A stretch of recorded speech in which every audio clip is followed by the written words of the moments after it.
Ассалаумағалейкум құрметті көрермен. Бүгінгі шығарылымда алманың көмегімен арықтауға болатын тәсілдерді айтамыз. Видеоны соңына дейін көріңіз.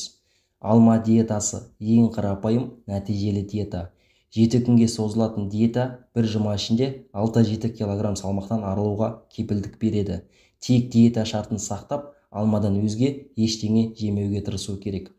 Бірінші күні 1 кг алма, екінші күні 1,5 кг алма, үшінші күні 2 кг алма, төртінші күні 2 кг алма, бесінші күні 1,5 кг алма, алтыншы күні 1,5 кг алма, жетінші күні 1 кг алма.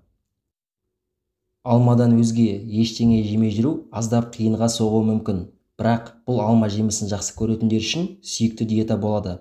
Бір апта жасасаңыз, тастаған салмағыңызға риза боласыз. Алмадан басқа қант қосылмаған көк шай, не газдалмаған су, майлылығы 1% айран ішуге болады. Диетаның 5-ші күнінен бастап аз мөлшерде қара нан жеуге рұқсат етіледі.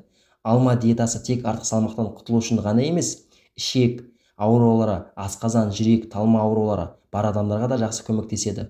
Диетаны 2-3 ай сайын қайталауға болады. Егер сіз алма жеп арықтауға болады дегенге сенбесеңіз, дәрігер, диетологпен кеңесіп көріңіз. Есте сақтаңыз, алма диетасын ішек жолдарында сырқаты жоқ адамдар ғана ұстана алады.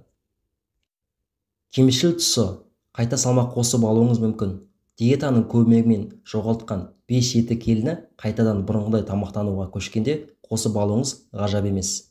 Сондықтан да 7 күннен кейін аз-аздан тамақтанған дұрыс. Энергияның жетіспеуі, алма диетасы құнарлы тағамдардан құрылмағандықтан бойыңызды әлсіздік билеуі мүмкін. Сол себепті де диета кезінде физикалық жаттығулармен шұғылданбаған жөн. Қатал диета болғандықтан біз ұсынған ас мәзірін қатаң сақтаған дұрыс. Сонда ғана артық салмақтан арылып, жаңа өмірге қадам басасыз. Дәрігерлер көптеген аурулардың алдын алу үшін күніне бір алма жеуге кеңес береді. Жасыл алмадан аллергия болмайды. Ол шөлді басады, өйткені 87%-ға судан тұрады. Бір күнде 2 алма жейтін болсаңыз, холестерин деңгейі 16%-ға төмендейді. Алмалар теріге пайдалы. Ол бетті ағартып, терідегі ұсақ тесіктерді және қабынуды кетіруге көмектеседі. Инсульт болу мүмкіндігін 50%-ға азайтады. Алма шырыны мидың қартаюына жол бермейді. Сондықтан Альцгеймер ауруының шалдығу мүмкіндігі төмендейді. А витамині тұмаудан және басқа да жұқпалы аурулардан сақтайды. Ас қорытуды жақсартады және ішекті тазартады. Таза ішек зор денсаулықтың кілті. Алманың зиянды жағын білдіңіздер ме? Тым қарапайым сұрақ. Сіздердің бір ауыздан алманың пайдалы екендігін айтатындықтарыңызға сенімдіміз. Алайда диетолог мамандары алманың зиянды тұстарының бар екендігін естен шығармауға кеңес береді. Алманың құрамында С, В1, В2, П, Е дәрумендері мен марганец, калий, кальций, фосфор, натрий, молибден, мырыш, барий микроэлементтері бар. Алмадағы темір қан айналым жүйесіне өте қажет. Сондай-ақ онда жасұнықтың өте көп бөлігі бар. Алма бауыр, бүйрек, асқазан, ішек жолдарының жұмыстарын жақсартады.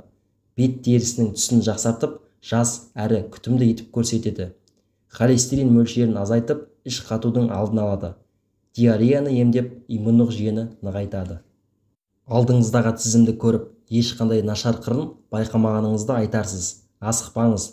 Диетологтар алманың құрамындағы жасұнықтың көп болуы, колит ауруының пайда болуына әкеліп соқтыруы және асқазан ішек жолдарының жұмысына зиян тигізуі әбден мүмкін екендігін айтады. Екіншіден, құрамындағы жеміс қышқылының шамадан тыс көптігі асқазандағы жараны ұлғайтып жіберу қаупі бар.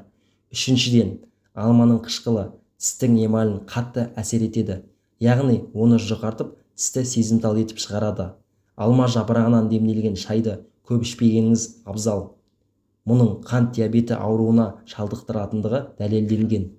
Сондықтан алманы қолданар алдында әбден ойланып, кері әсері, яғни аллергия жоқтығына көз жеткізіп барып, дәрігердің нұсқауымен қолданғаныңыз абзал.